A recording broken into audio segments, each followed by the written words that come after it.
तो आज की वीडियो में हम जानेंगे कि महतारी वंदन योजना के तहत आपको प्रत्येक लाभार्थी को 12,000 का वित्तीय सहायता राशि दिया जाएगा। यह पैसा आपका रुक सकता है यदि आपके खाते में डीबीटी लिंक नहीं है तो। डीबीटी क्या होता है दोस्तों? डीबीटी का अर्थ होता है डायरेक्ट बेनिफिशियरी ट्रांसफ़र, अर्थात सरकार और पब्लिक का सीधा संबंध। सरकार द्वारा जो भी योजना संचालित की जाती है डायरेक्ट पब्लिक को दिया जाए। ठीक है, कई लोग ऐसे समझ लेते हैं कि उनके आधार खाते में आधार लिंक है, ठीक है, तो उनका डीबीटी लिंक है। ऐसा नहीं होता है। उनके आधार में डीबीटी लिंक आप कैसे चेक कर सकते हैं और डीबीटी के तहत आपको किन किन योजनाओं का पैसा आया है, इसे आप कैसे चेक कर सकते हैं, इन सब के बारे में चर्चा करेंगे। दोस्तों, जैसा कि आप देख सकते हैं कि बैंक खाता, आधार लिंक, डीबीटी सक्रिय होना अनिवार्य है। इस डीबीटी को आप कैसे चेक कर सकते हैं, इसके बारे में चर्चा करेंगे। ठीक है, जैसा कि डीबीटी लिंक होना अनिवार्य है क्योंकि डीबीटी के माध्यम से ही आपका महतारी वंदन योजना का जो फंड है वह ट्रांसफ़र किया जाएगा। डीबीटी लिंक नहीं होने की स्थिति में आप इस योजना से मिलने वाली राशि से वंचित रह सकते हैं, तो आपको अपना डीबीटी लिंक करना अनिवार्य है। डीबीटी लिंक चेक करने के लिए आपको सबसे पहले एम आधार लिखकर कोई सा भी ब्राउज़र में सर्च कर लेना है। देन उसके बाद आपको पहला लिंक ओपन होके मिलेगा। उस लिंक को आपको टच करके इस प्रकार से ओपन कर लेना है। आपके सामने कुछ इस प्रकार से लॉगिन का इंटरफेस ओपन होके आएगा। जैसा कि आप देख सकते हैं, इस लॉगिन बटन को क्लिक करके आपको लॉगिन कर लेना होगा। लॉगिन करने के लिए आपको इस पर टच करना होगा कुछ इस प्रकार से। देन इस प्रकार से आपके सामने इंटरफेस ओपन होके आएगा। जैसा कि आप देख सकते हैं, यहाँ पर लॉगिन करने के लिए आपको ज़रूरी है कि आपके आधार कार्ड में मोबाइल नंबर लिंक हो, अर्थात रजिस्टर हो। ठीक है, यहाँ लॉगिन करने के लिए आपको अपना 12 डिजिट आधार नंबर इंटर करना होगा और उसके बाद इस कैप्चा को यहाँ पर फिल करके आपको लॉगिन विथ ओटीपी पर क्लिक कर देना है। उसके बाद जैसे ही आप सेंड ओटीपी पर क्लिक करते हैं, आपके आधार में जो भी मोबाइल नंबर रजिस्टर्ड है उस पर ओटीपी चला जाएगा। जैसा कि आप देख सकते हैं, successfully generated one time password. उस प्रकार आप देख सकते हैं कि हमारे आधार में जो भी रजिस्टर्ड मोबाइल नंबर उसमें ओटीपी आ गए हैं 124356। इसको हम यहाँ पर इंटर कर लेते हैं दोस्तों।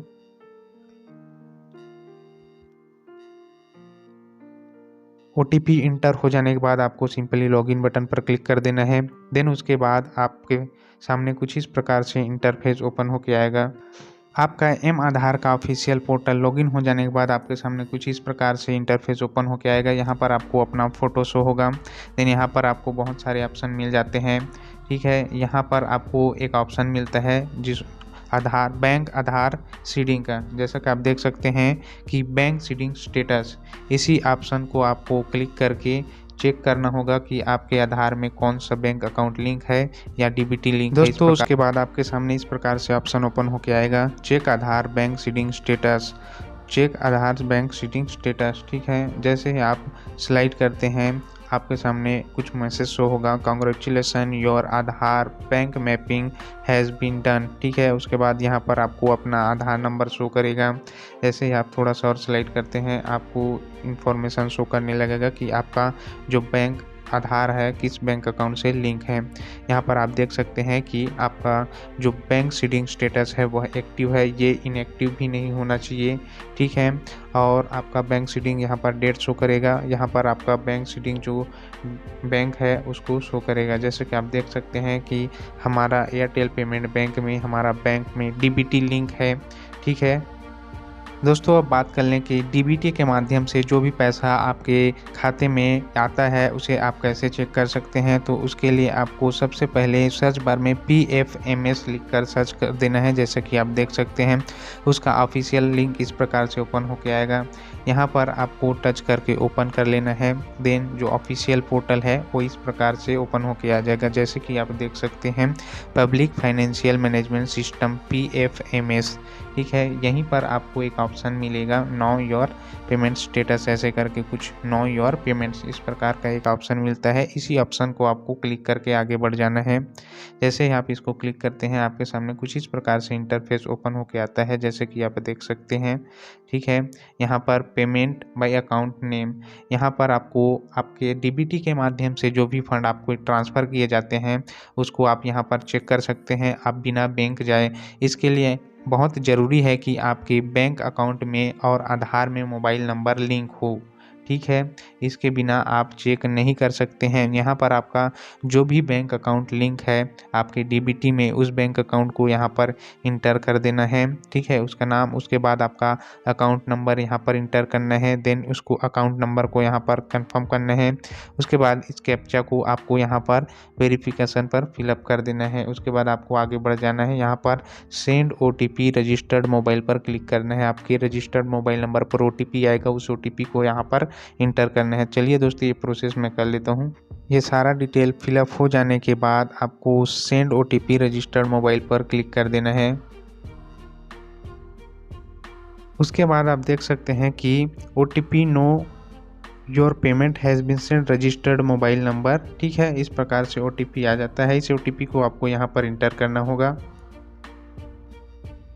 देन उसके बाद आपको वेरीफाई OTP पर क्लिक कर देना है। उसके बाद आपको शो करेगा, अगर डीबीटी के माध्यम से आपके खाते में जो भी पेमेंट गवर्नमेंट के द्वारा आया है तो यहाँ पर शो करेगा, अदरवाइज़ आपको नो रिकॉर्ड फाउंड करके ऑप्शन आ जाएगा, ठीक है दोस्तों। और इसी के साथ हम बढ़ते हैं अपने आगे के टॉपिक में। महतारी वंदन योजना के तहत आपको न्यू अपडेट देते हैं। दोस्तों, यह नोटिफिकेशन महिला बाल विकास विभाग छत्तीसगढ़ की तरफ से 20/2/2024 की स्थिति में आया है। महतारी वंदन योजना 2024 के क्रियान्वयन के अंतर्गत संशोधन समय सीमा के बाबत।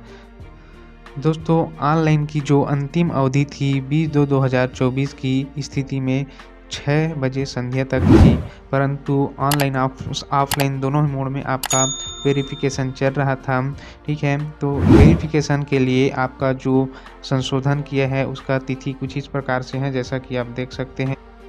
ऑनलाइन ऑफलाइन आवेदन प्राप्त करने की अंतिम तिथि 20/2/2024 सायंकाल 6 बजे तक था। तो ऑनलाइन या ऑफलाइन के माध्यम से जो आवेदन प्राप्त हुए हैं या अपलोड किए हुए हैं, उनका वेरिफिकेशन का जो समय है वह 22/2/2024 की स्थिति में करना अनिवार्य है। इसी के साथ आगे बढ़ते हैं। तो आपका जो अंतिम सूची है वह 23/2/2024 की स्थिति में जारी किया जाएगा। उसके बाद अंतिम सूची पर दावा आपत्ति के लिए अवधि 23 से 25 तक आपको दिया जाएगा। अगर आपके आवेदन में आप पात्र हैं और आपको अपात्र कर दिए या फिर कोई भी त्रुटि से आपको रिजेक्ट कर दिया है तो उसका दावा आपत्ति आप इस समय सीमा में कर सकते हैं।